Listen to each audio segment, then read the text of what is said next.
함께 보실 하나님 말씀은 구약성경 시편 102편입니다. 오늘 12월 7일 말씀 읽기 본문은 시편 102편과 103편인데 아침 시간에는 102편의 말씀을 좀 살펴보도록 하겠습니다. 또 돌아가셔서 시간 나실 때 103편도 함께 대하여 주시기 바랍니다. 구약성경 시편 102편 1절부터 28절까지 말씀, 구약성경 875쪽 전후를 보시면 되겠습니다. 1절부터 함께 봉독합니다. 여호와여, 내 기도를 들으시고 나의 부르짖음을 주께 상달하게 하소서. 나의 괴로운 날에 주의 얼굴을 내게서 숨기지 마소서. 주의 귀를 내게 기울이사 내가 부르짖는 날에 속히 내게 응답하소서. 내 날이 연기같이 소멸하며 내 뼈가 쑥같이 탔음이니이다. 내가 음식 먹기도 잊었으므로 내 마음이 풀같이 시들고 말라버렸사오며 나의 탄식 소리로 말미암아 나의 살이 뼈에 붙었나이다. 나는 광야의 올빼미 같고 황폐한 곳에 부엉이같이 되었사오며 내가 밤을 새우니 지붕 위에 외로운 참새 같으니이다. 내 원수들이 종일 나를 비방하며 내게 대항하여 미칠 듯이 날뛰는 자들이 나를 가리켜 맹세하나이다. 나는 죄를 양식같이 먹으며 나는 눈물 섞인 물을 마셨나이다. 주의 분노와 진노로 말미암음이라 주께서 나를 들어서 던지셨나이다. 내 날이 기루어지는 그림자 같고 내가 풀에 시들어짐 같으니이다. 여호와여, 주는 영원히 계시고 주에 대한 기억은 대대에 이르리이다. 주께서 일어나사 시온을 긍휼히 여기시리니 지금은 그에게 은혜를 베푸실 때라. 정한 기한이 다가옴이니이다. 주의 종들이 시온의 돌들을 즐거워하며 그의 티끌도 은혜를 받나이다. 이에 문 나라가 여호와의 이름을 경외하며 이 땅의 모든 왕들이 주의 영광을 경외하리니 여호와께서 시온을 건설하시고 그의 영광 중에 나타나셨습니다. 여호와께서 빈궁한 자의 기도를 돌아보시며 그들의 기도를 멸시하지 아니하셨도다. 이 일이 장래 세대를 위하여 기록되리니 창조함을 받을 백성이 여호와를 찬양하리로다. 여호와께서 그의 높은 성소에서 굽어보시며 하늘에서 땅을 살펴보셨으니 이는 갇힌 자의 탄식을 들으시며 죽이기로 정한 자를 해방하사 여호와의 이름을 시온에서 그 영예를 예루살렘에서 선포하게 하려 하심이라. 그때 민족들과 나라들이 함께 모여 여호와를 섬기리로다. 그가 내 힘을 중도에 쇠약하게 하시며 내 날을 짧게 하셨도다. 나의 말이 나의 하나님이여 나의 중년에 나를 데려가지 마옵소서. 주의 연대는 대대에 무궁하니이다. 주께서 옛적에 땅의 기초를 놓으셨사오며 하늘도 주의 손으로 지으신 바니이다. 천지는 없어지려니와 주는 영존하시겠고 그것들은 다 옷같이 낡으리니 의복같이 바꾸시면 바뀌려니와 주는 한결같으시고 주의 연대는 무궁하리이다. 주의 종들의 자손은 항상 안전히 거주하고 그의 후손은 주 앞에 굳게 서리이다 하였도다. 아멘. 예, 감사합니다. 오늘 아침 시간에 볼 하나님의 말씀은 시편 102편입니다. 시편 102편의 표제를 보면 이렇게 써 있습니다. 102편 앞에 조그만 글자로 고난당한 자가 마음이 상하여 그의 근심을 여호와 앞에 토로하는 기도라고 되어 있습니다. 그러니까 쉽게 말해서 어렵고 힘들 때 하나님 앞에 탄원하며 하나님을 부르짖는 기도의 내용으로 담겨 있는 것입니다. 그래서 시편의 분류상 탄원시, 탄식시 이렇게 분류될 수 있습니다.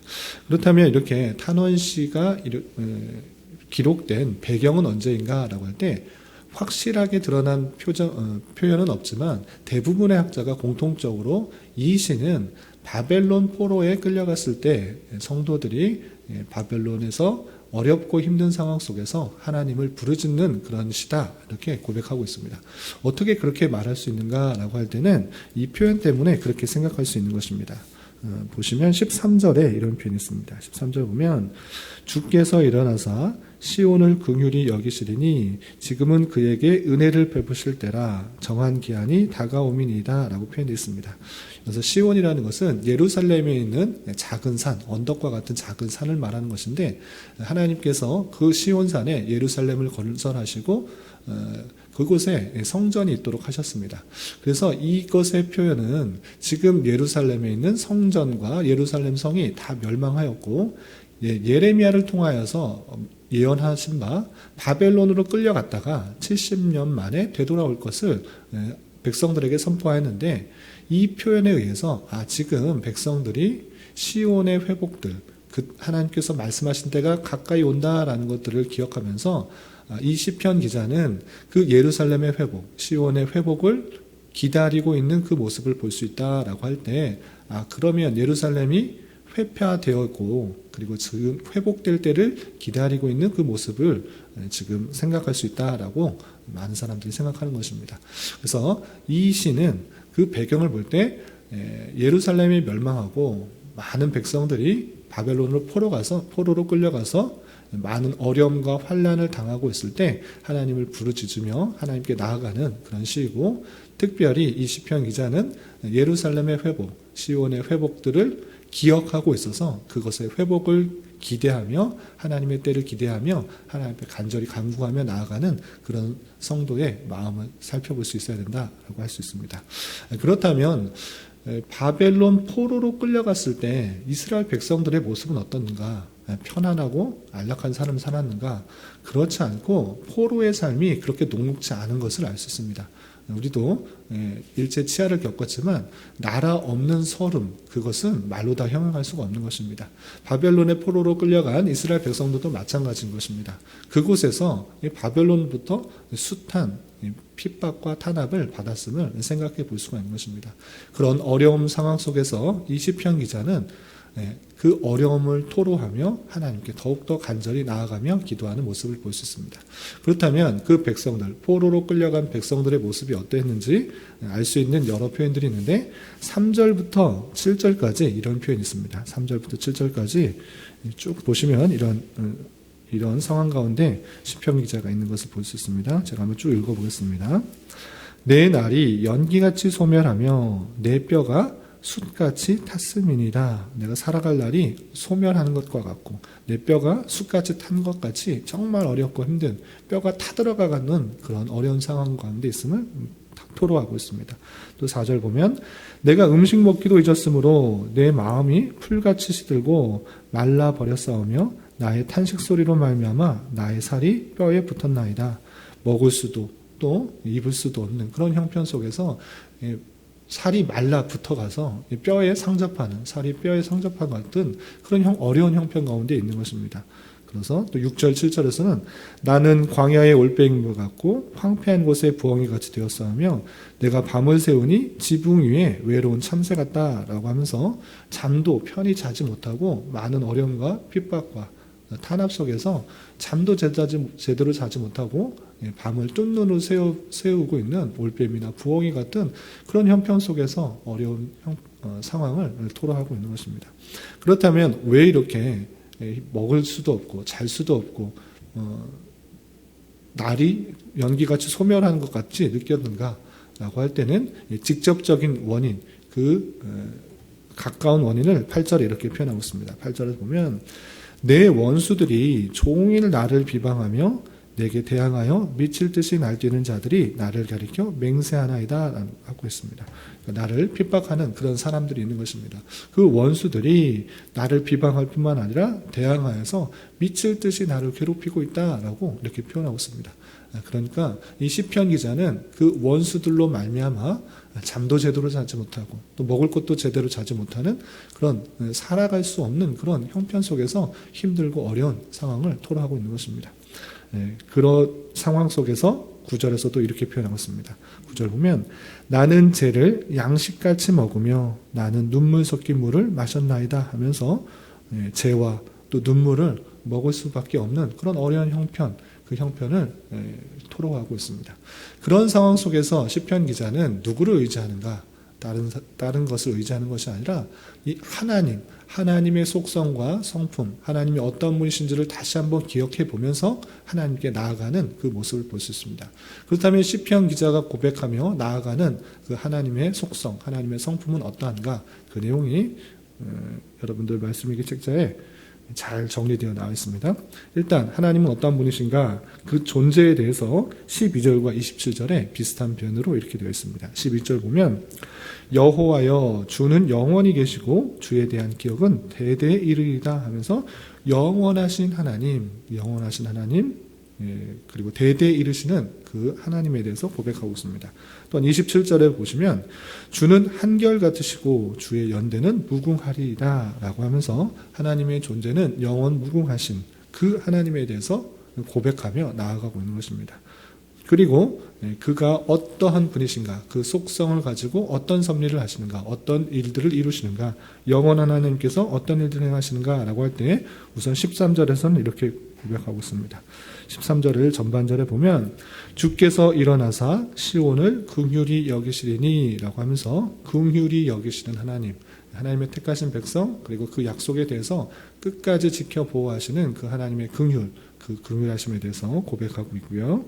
또 17절에서 보면 이런 표현도 있습니다. 17절에 보시면 여호와께서 빈궁한 자의 기도를 돌아보시며 그들의 기도를 멸시하지 아니하셨도다 라고 하면서 기도를 들으시는 하나님, 그리고 그 기도를 무시하시지도 멸시하시지도 아니하시는 그 하나님의 속성들을, 하나님의 마음들을 기억하면서 하나님께 나아가고 있는 것입니다. 또 19절에는 이런 표현도 있습니다. 19절 보면 여호와께서 그의 높은 성소에서 굽어보시며 하늘에서 땅을 살펴보셨으니 라고 하면서 하늘에 계시지만 또 아니 계시는 곳이 없기 때문에 모든 것을 다 살피시는 그 하나님을 고백하고 있는 것입니다. 또 26절에는 이런 표현도 있습니다. 천지는 없어지려니와 주는 영존하시겠고 그것들은 다 옷같이 낡으리니 의복같이 바꾸시면 바꾸려니와 라고 하면서 하나님께서 영존하시는 그 하나님, 그리고 다른 것들은 다 바꿀 수도 있는 하나님께서 모든 것을 변하게 하실 수도 있는 그 모습들을 또 볼 수 있습니다.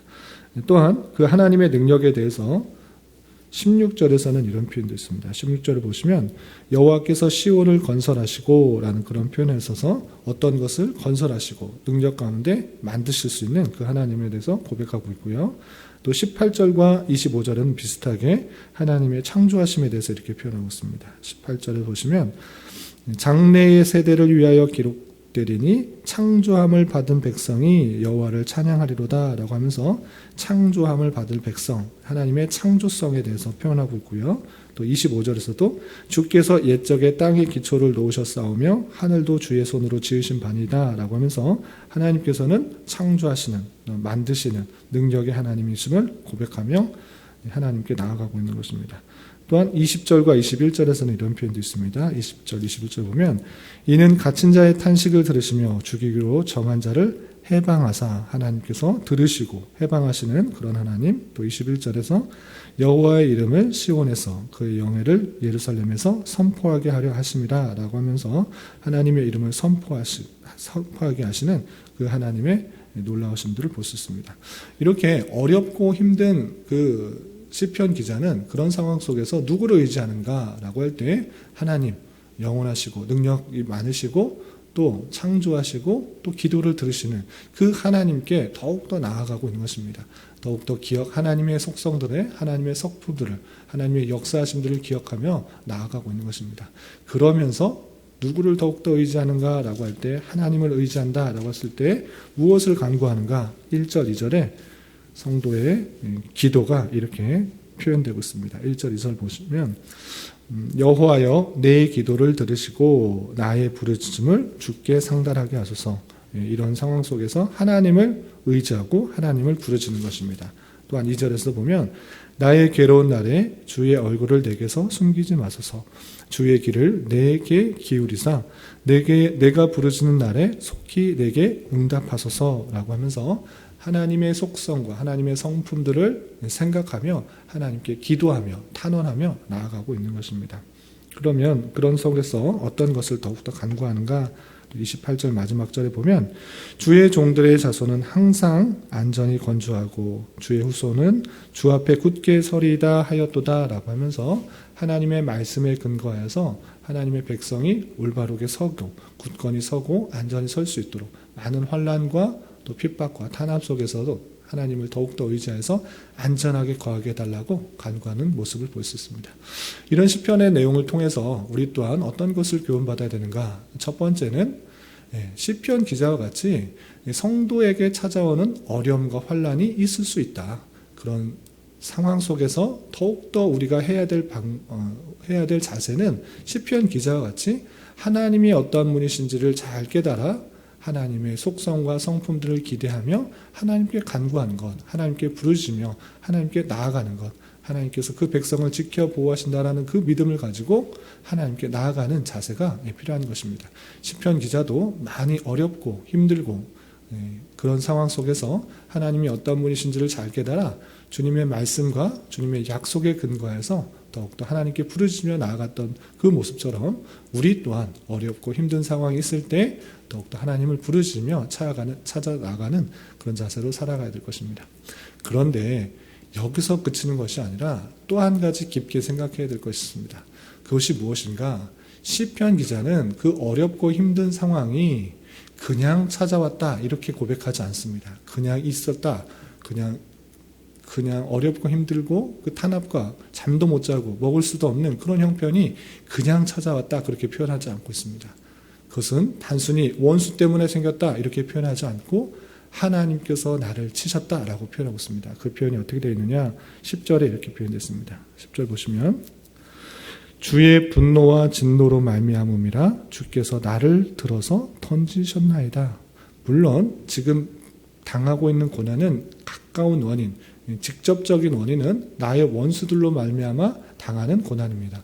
바벨론의 그런 병사들 또는 바벨론의 그런 정권에 의해서 내가 지금 포로로 끌려가서 많은 고난을 당하고 있는 것입니다. 그런데 그것으로만 그렇게 고백하고 끝나지 않습니다. 이렇게 어렵고 힘들게 된 것이 무엇이냐? 왜 이렇게 됐는가? 라고 할 때 10절 읽었던 것처럼 하나님께서 분노하셨고 진노하셨기 때문에 이런 상황에 당한 것이다 라고 표현하고 있는 것입니다. 이 인식이 바른 인식입니다. 이스라엘 백성들이 아무런 연고 없이 그냥 바벨론의 포로로 끌려간 것이 아니라 숱한 하나님의 말씀과 하나님의 경고와 선지자를 통해서 예언했음에도 불구하고 그 말씀을 순종하지 않은 것입니다. 그렇기 때문에 하나님께서 진노하셨고 하나님께서 분노하셨고 그 백성들을 바벨론을 끌려가게 하셨다라고 근본적인 원인들을 이렇게 고백하고 있는 것입니다. 하나님께서 그 백성을 사랑하시는 방편 중에 하나는 그 백성들의 잘못과 허물을 치시는 것, 경책하시는 것, 그것이 하나님의 방편이다라고 우리가 생각할 수 있어야 될 것입니다. 하나님의 말씀대로 올바르게 살아가지 않았을 때 하나님께서 분노하시고 진노하셔서 어려운 형편 가운데 나가게 할 수도 있다라고 우리가 생각해야 될 것입니다. 그래서 한 가지 더 생각해야 될 것은 이런 어려움과 환난이 혹여나 나의 죄 때문에 우리 공동체의 죄악 때문에 찾아온 것은 아닌가? 하나님의 교회가 올바르게 살아가지 못함으로 인하여서 당하게 된 환난과 어려움은 아닌가? 늘 살펴볼 수가 있어야 될 것입니다. 하나님의 전능과 하나님의 주권 가운데 내가 당한 형편을 생각해 보며 혹여나 내가 하나님 앞에 올바로 살아가지 못한 그런 형편은 아니었는가 되돌아볼 줄 아는 그 안목도 가져야 될 것입니다. 이런 자세로서 우리가 내 자신이 하나님 앞에 올바르게 살아가지 못한 점은 없는지 늘 되돌아봐야 될 것이고 나뿐만 아니라 작게는 우리 교회 공동체 또는 이 나라의 교회 공동체가 정말 하나님 앞에서 올바르게 살아가고 있는가를 되돌아보며 그것에 대한 안타까움, 그것에 대한 회개가 있어야 될 것입니다. 하나님께서는 그 백성을 너무나 사랑하셔서 채찍과 같은 방편으로 또는 훈계와 같은 형편으로 심지어는 나라가 멸망하게 하는 형편 가운데 하나님께서는 놓아두시고 하나님께서 거룩하고 올바르게 살아가게 하신다는 그 마음들을 잘 깨달아 우리가 더욱더 하나님의 뜻에 따라서 순종하게 힘써야 될 것입니다. 오늘 하루 살아가실 때, 또 남은 한평생 살아가실 때 내 자신의 허물과 또 연약함들을 되돌아보며 하나님의 말씀대로 순종하기에 힘써야 될 것이고, 또한 때때로 그렇게 살아감에도 불구하고 하나님의 말씀대로 살아감에도 불구하고 당하게 되는 여러 가지 어려움과 환난 속에서 있게 될 때에 더욱더 하나님을 찾으며 하나님의 선하심들을 기대하며 하나님께 더욱더 나아가는 기회로 삼아야 될 것입니다. 이런 은혜가 저와 여러분 우리 모두에게 있기를 진심으로 기원합니다. 기도하겠습니다. 하나님 아버지 감사합니다. 오늘 말씀을 통해서 고난과 환난 속에서도 주님의 선하심에 의지하여 더욱더 주님만을 의지하며 간구하는 기도의 말씀을 대하였습니다.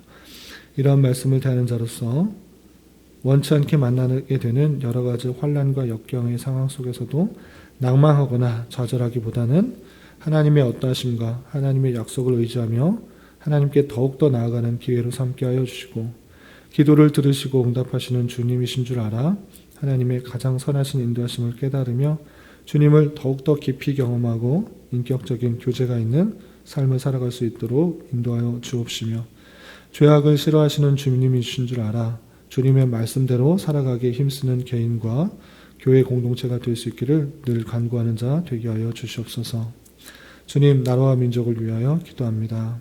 코로나로 인하여 정치적, 경제적 문제로 인하여 여러 가지 어려움 가운데 있는 이 나라 가운데 주님 긍휼을 베풀어 주시고, 특별히 이 나라의 위정자들 가운데 함께해 주셔서 백성들을 진정으로 위하는 바르고 투명한 정치를 할 수 있도록 인도하여 주옵시며, 모든 백성들이 자유와 민주와 평화 속에서 고요하고 평안한 삶을 살아갈 수 있도록 인도하여 주옵시며, 대선을 준비하는 후보자들에게도 주님 은혜를 더하여 주시고 이 나라의 여러 가지 문제를 잘 파악하고 개선할 수 있도록 인도하여 주옵시며, 백성들도 관심을 가지며 올바른 후보자들을 잘 선출할 수 있도록 인도하여 주시옵소서.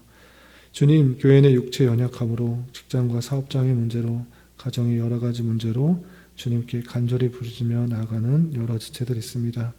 주님 긍휼히 여겨주시고 그들의 기도 들으시사 우리의 기대와 소망보다 훨씬 더 선하게 역사하시는 주님을 깊이 경험할 수 있는 기회 되게 하여 주시옵소서.